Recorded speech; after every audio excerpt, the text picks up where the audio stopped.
Hai, Assalamualaikum warahmatullahi wabarakatuh. Teman-teman semua, apa kabarnya hari ini? Semoga teman-teman dalam kondisi sehat dan senantiasa dirahmati Allah. Nah, sebelum kita memulai untuk berdiskusi terkait dengan materi tulang, mari kita berdoa terlebih dahulu. Berdoa dipersilahkan. Raditu billahi robba wa bil islami dina wa bi muhammadin nabiyya wa rasulah rabbi zidni ilma warzuqni fahma amin Allahumma amin. Teman-teman, alat gerak pada manusia itu ada dua, yaitu alat gerak pasif dan alat gerak aktif. Alat gerak pasif itu adalah tulang, sedangkan alat gerak aktif itu adalah otot. Sehingga tulang tidak akan mungkin bisa bergerak tanpa ada bantuan dari otot yang menggerakkannya. Terdapat 5 fungsi pada sistem pertulangan atau sistem skeletal. Fungsi yang utama dari sistem tulang itu adalah sebagai penyangga atau support. Sehingga tulang, tanpa adanya tulang, tubuh kita itu tidak bisa berdiri dengan tegap. Adapun fungsi tambahannya itu terdiri dari satu adalah untuk alat gerak pasif yang membantu bergeraknya tubuh. Yang kedua adalah untuk proteksi ataupun perlindungan. Contohnya adalah tulang rusuk digunakan untuk melindungi jantung dan paru-paru. Begitu juga dengan tulang tengkorak itu berfungsi untuk melindungi otak. Nah, fungsi tambahan yang ketiga yaitu adalah untuk membuat sel darah. Di dalam tulang terdapat bagian yang disebut sebagai bone marrow atau sumsum tulang, di mana fungsi utama dari sumsum tulang tersebut adalah sebagai bahan dasar untuk membentuk sel darah, baik itu sel darah merah maupun sel darah putih dan platelet. Fungsi tambahan yang terakhir yaitu sebagai storage atau penyimpanan. Dalam hal ini, tulang berfungsi untuk menyimpan mineral-mineral seperti kalsium dan fosfor yang penting untuk tubuh. Mari sekarang kita lihat berbagai macam bentuk tulang. Terdapat 4 macam bentuk tulang. Yang pertama yaitu tulang pendek. Tulang pendek ini tulangnya lebih kecil, kemudian memiliki bentuk itu seperti kubus ataupun bulat. Dia pun bisa bergerak bebas. Nah, contoh dari tulang pendek itu adalah tulang-tulang pada karpal atau telapak tangan, ataupun tulang metakarpal, dan tulang tarsal pada telapak kaki, serta tulang metatarsal. Yang kedua adalah bentuk tulang pipih. Tulang pipih merupakan tulang berbentuk lempengan pipih yang lebar yang memiliki fungsi untuk melindungi struktur tubuh di bagian bawahnya. Tulang ini biasanya ditemukan pada tulang kepala. Contoh dari tulang pipih itu ada tulang parietal, tulang temporal, tulang oksipital, dan tulang frontal. Macam tulang yang ketiga yaitu tulang panjang. Bentuknya seperti pipa panjang, ujungnya itu membulat. Biasanya ujung tersebut disebut sebagai epifisis dan tersusun atas tulang rawan. Nah, bagian tengah dari tulang panjang itu bernama metafisis yang berongga serta berisi sumsum tulang. Sumsum tulang merah itu untuk membentuk eritrosit, sedangkan sumsum tulang kuning itu untuk membentuk sel-sel lemak. Nah, tulang panjang yang termasuk di dalam tubuh kita contohnya adalah tulang humerus, tulang ulna, tulang femur, tulang radialis, kemudian tulang tibia, tulang fibula, dan lainnya. Berikutnya yang keempat adalah tulang tak beraturan atau irregular bone, di mana tulang ini memiliki bentuk yang terlihat tidak beraturan dan dia khas ditemukan pada daerah-daerah tertentu. Contohnya adalah tulang rahang, tulang belakang atau vertebra. Tulang memiliki matriks kolagen ekstraseluler yang berupa 25% itu adalah air, 25% itu merupakan kolagen, dan sisanya yaitu 50% itu berupa mineral yang terdiri dari kalsium serta fosfat. Tulang memiliki 3 jenis sel tulang, yaitu ada osteoblast, ada osteosit, dan ada osteoklas. Teman-teman bisa melihat bentuknya di gambar yang ada di bawah sini. Osteoblast itu merupakan sel pembentuk tulang yang dia itu mensintesis jaringan kolagen dan komponen organ matriks, biasanya ditemukan di periosteum dan endosteum. Sedangkan osteosit itu adalah sel-sel tulang dewasa yang sudah matur. Kemudian terdapat osteoklas yang merupakan sel penghancur tulang dan letaknya berada di endosteum. Struktur tulang pada dasarnya terbagi menjadi 4 lapis. Yang pertama adalah periosteum, merupakan pembungkus luar dari tulang. Sedangkan yang kedua, lapisan kedua itu adalah compact bone atau tulang keras. Nah, kemudian yang ketiga itu adalah spong bone yang merupakan tulang lunak dan berongga yang biasanya ada di ujung atas dan ujung bawah dari tulang-tulang panjang. Kemudian bagian tengahnya itu merupakan bone marrow atau sumsum tulang belakang.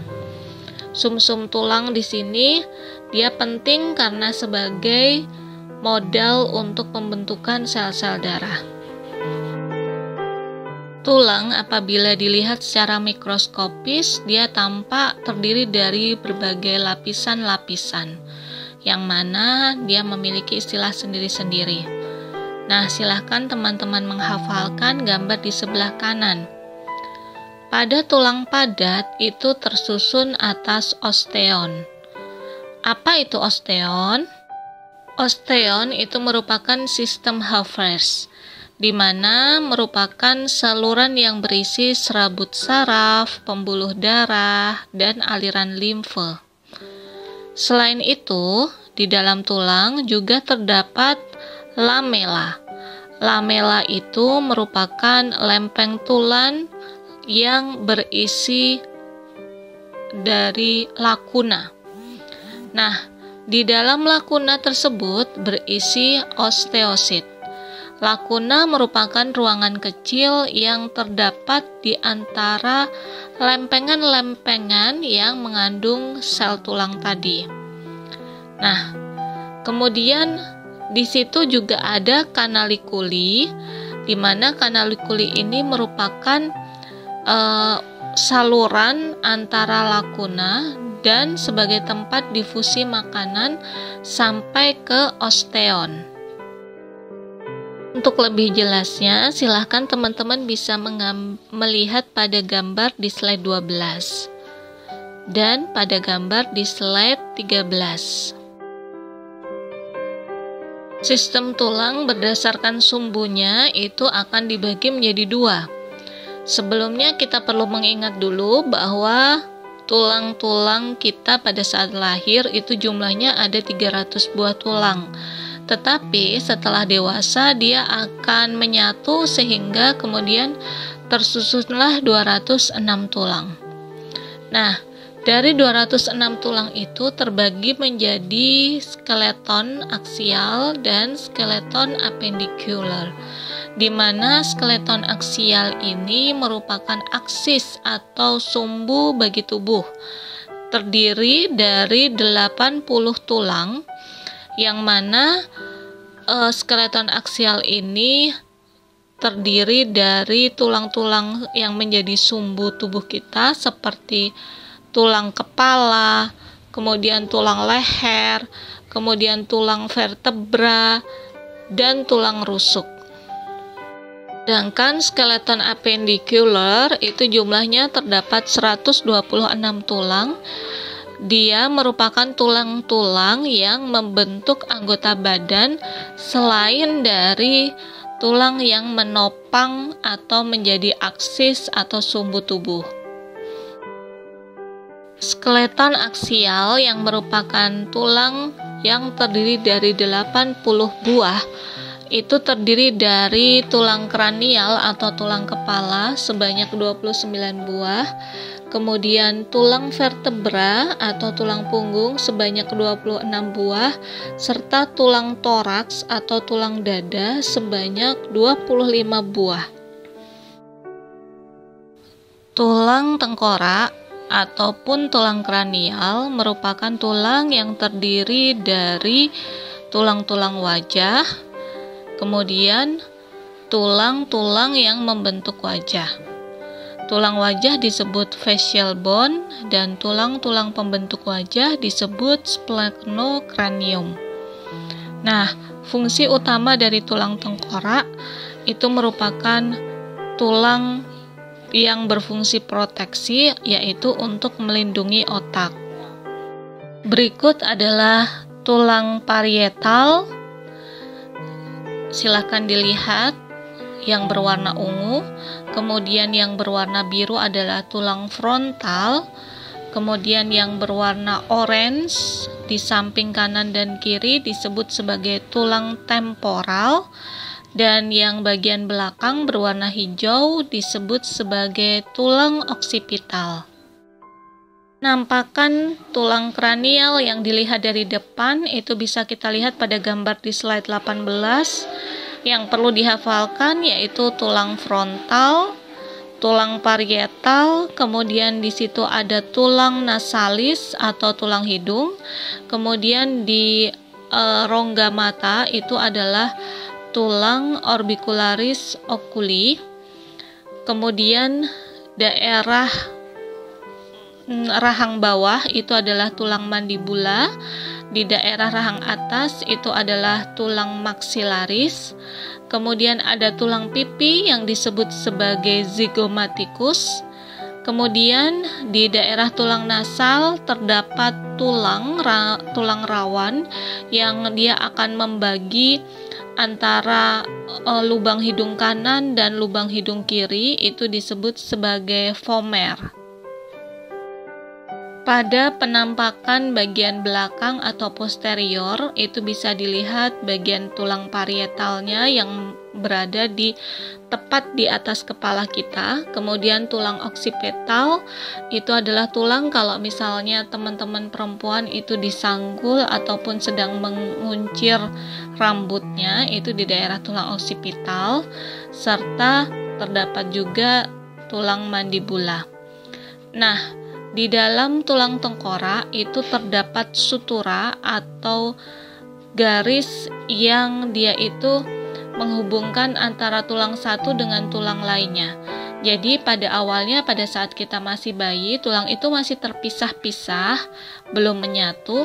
Namun seiring dengan bertambahnya usia, maka mulai terjadi kalsifikasi atau pengerasan, sehingga tulang-tulang tengkorak itu beberapa menjadi bersatu, yang kemudian batas-batasnya itu terlihat seperti garis yang disebut sebagai sutura.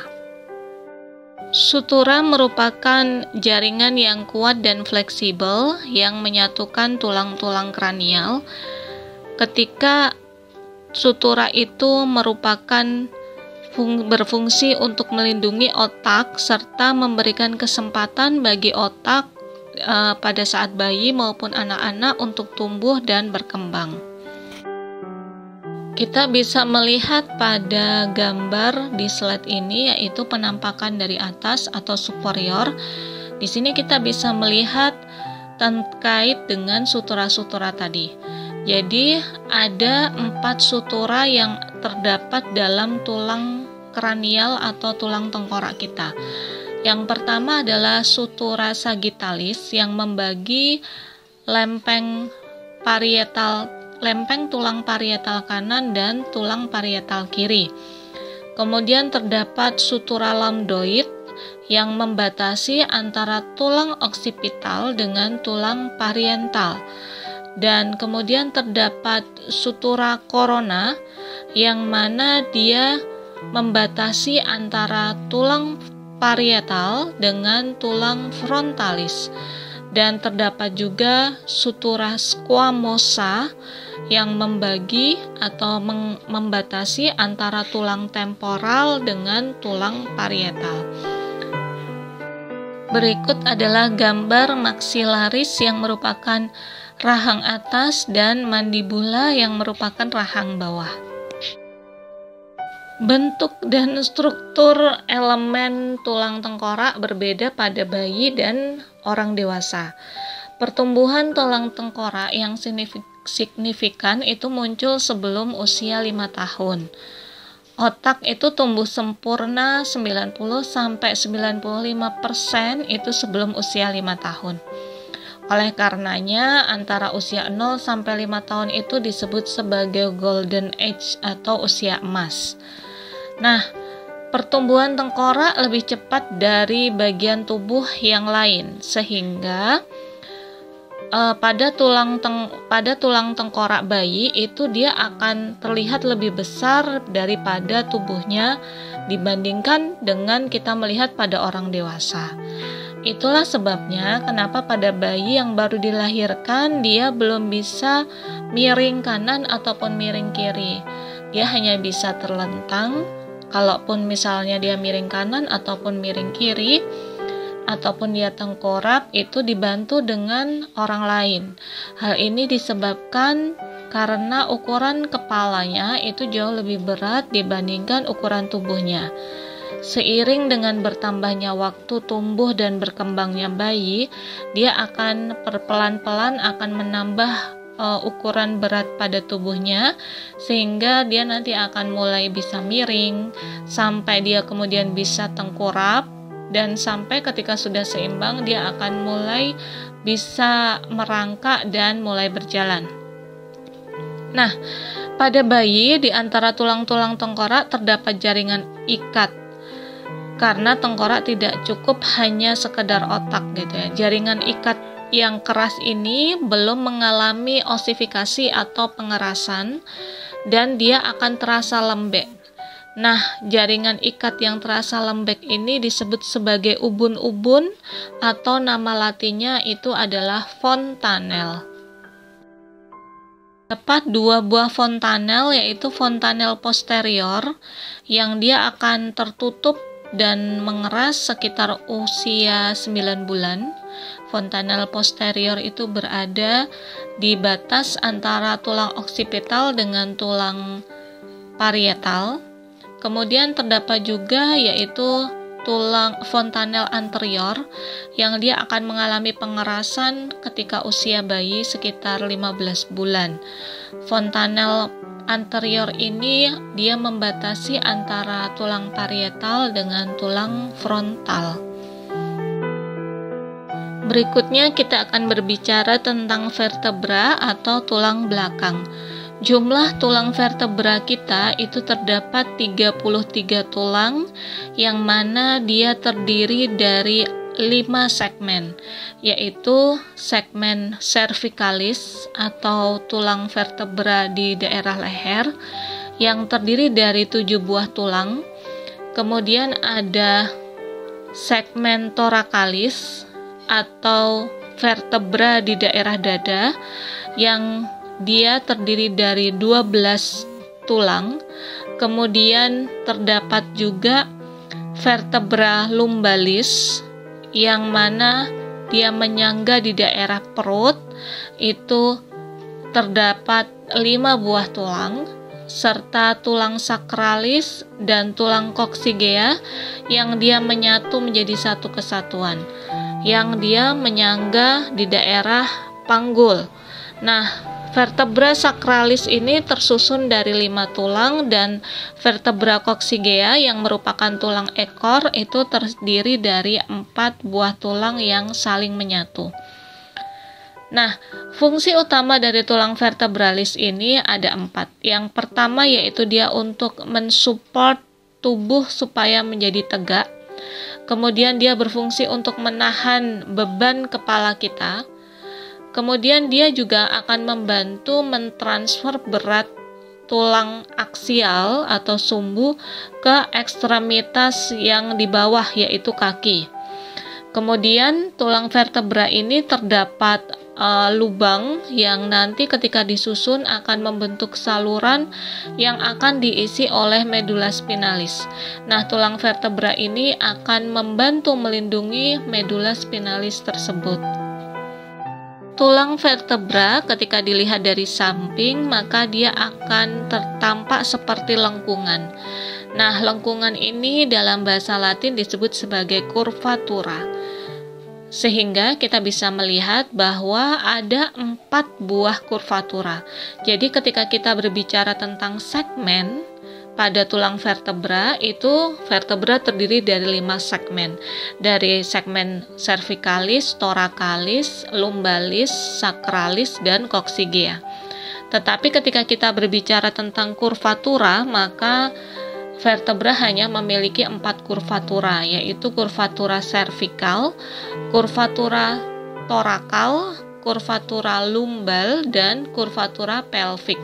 Jadi untuk sacralis dan coccygia itu termasuk dari kurvatura pelvic, lengkung pelvic. Nah, dan jangan lupa dari jumlah keseluruhan dari tulang vertebra itu ada 33 yang terdiri dari 7 buah cervicalis, 12 buah thoracalis, 5 buah lumbalis, 5 buah sacralis, dan 4 buah itu coccygia. Mengapa tulang vertebra itu harus dibuat kurvatura atau lengkungan? Hal ini disebabkan karena kurvatura atau lengkungan ini jauh bisa menyokong berat tubuh dibandingkan ketika vertebra itu dibuat lurus. Karena kan di organ-organ bagian depan kita itu terdapat banyak organ yang harus dilindungi. Sehingga memang dibuat lengkungan-lengkungan seperti itu untuk menopang tubuh kita dan kemudian bisa untuk menyangga beberapa organ tubuh yang ada di depan. Nah, kurvatura yang pertama ada yaitu kurvatura thoracal dan sacralis yang dia itu muncul pada akhir perkembangan fetus atau janin. Kemudian kurvatura yang kedua muncul itu adalah setelah bayi itu lahir, yaitu kurvatura sacralis yang muncul pada usia 3-4 bulan ketika bayi itu mulai mengangkat-ngangkat kepalanya.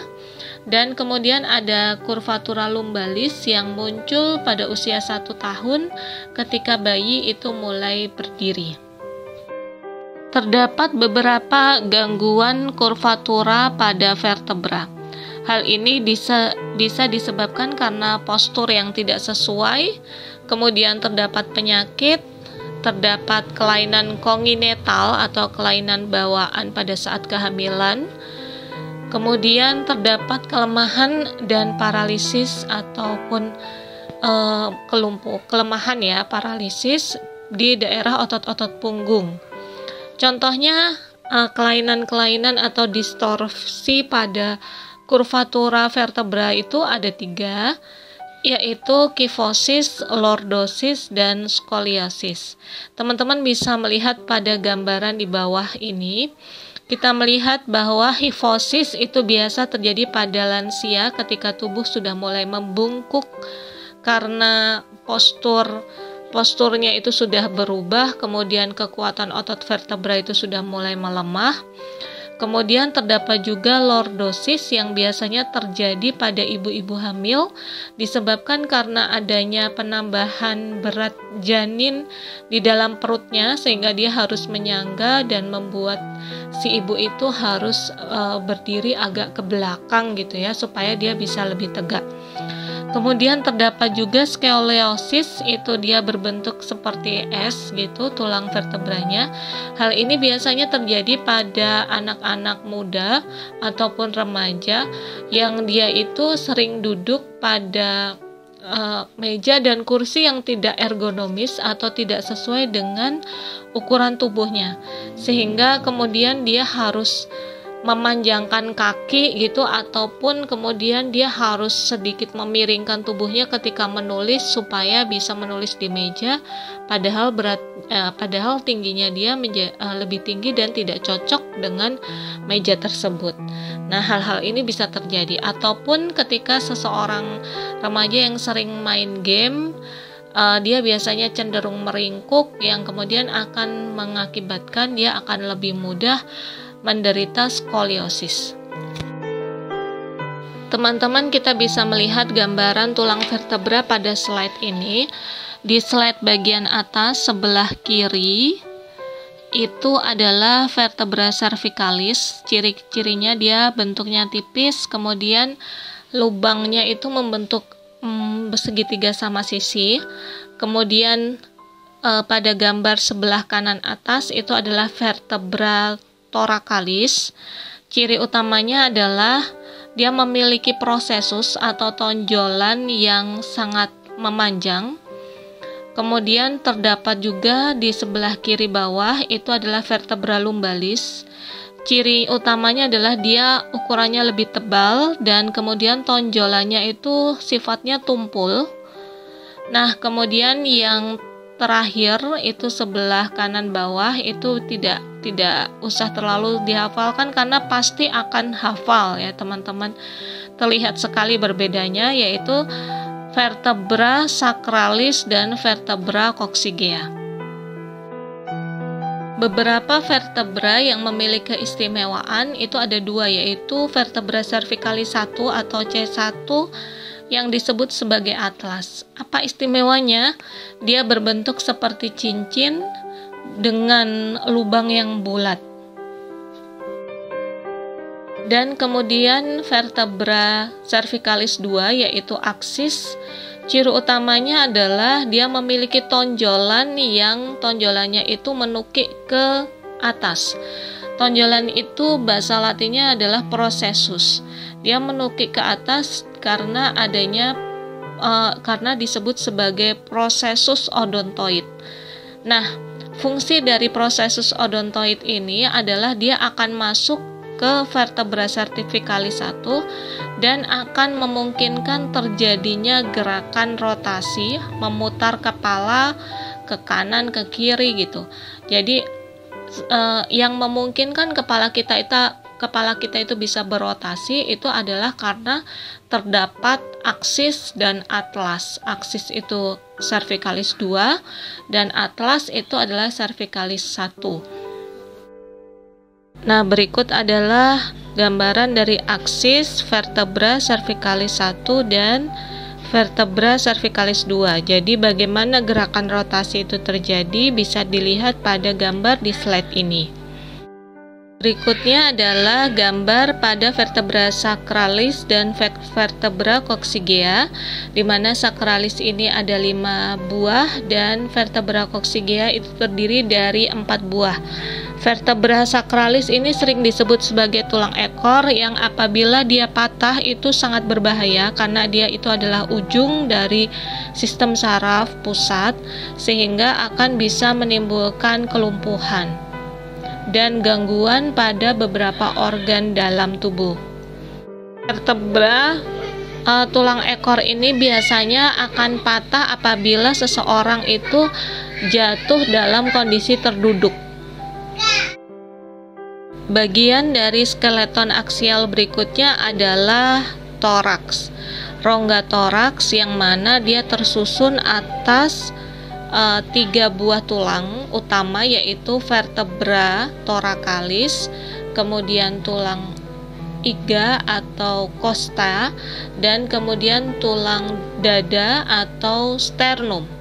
Nah, fungsi utama dari rongga torak itu adalah untuk melindungi organ-organ visceral di dalam dada, yaitu paru-paru dan jantung. Nah, teman-teman bisa melihat gambaran dari rongga torak di gambar sebelah kanan. tulang iga atau kosta itu jumlahnya ada 12 buah. Seperti juga dengan tulang vertebra thoracalis. Jadi antara tulang vertebra thoracalis dengan tulang kosta ini nanti akan saling menyambung. Nah, kosta ini pada dasarnya terdiri dari 3 buah jenis, yaitu tulang costa vera, yaitu tulang rusuk sejati, yang mana jumlahnya ada 7 buah atau 7 pasang di kanan dan di kiri. Kenapa disebut sejati? Karena dia menempel langsung dengan tulang dada atau sternum. Kemudian ada tulang rusuk palsu, itu adalah disebut sebagai costa spuria, yang jumlahnya ada 3 pasang di kanan dan di kiri. Kenapa disebut sebagai palsu? Karena dia menyambung dengan tulang rusuk 7, menempel pada costa, tapi dia seperti nebeng gitu pada tulang costa yang ketujuh. Dan yang terakhir yaitu 2 pasang tulang rusuk melayang atau costa fluitantes. Nah, di sini disebut melayang karena dia tidak menempel pada tulang dada atau sternum. Jadi dia hanya menempel pada tulang vertebra. Berikutnya adalah tulang dada atau sternum yang terdiri dari 3 bagian, yaitu manubrium sternum. Manubrium sternum itu adalah tulang dada yang bagian atas, kemudian body sternum itu bagian tubuhnya, dan yang seperti tonjolan di bagian bawah itu disebut sebagai processus sipoid. Processus sipoideus ini bisa teman-teman tekan, yaitu sering disebut sebagai ulu hati. Nah, ini biasanya sebagai indikator kalau ada pasien yang diduga dengan penyakit gastritis atau MAH, ataupun processus sipoideus ini bisa sebagai penanda dalam mengukur berapa panjang nasogastric tube atau NGT yang akan kita masukkan pada pasien. NGT itu merupakan selang yang membantu pasien untuk bisa memasukkan makanan apabila makanan tidak bisa dimasukkan lewat oral atau lewat mulut. Teman-teman, untuk mengenai skeleton appendicular akan kita bahas pada video di bagian kedua. Terima kasih, kita ketemu di video tulang bagian kedua. Bye-bye.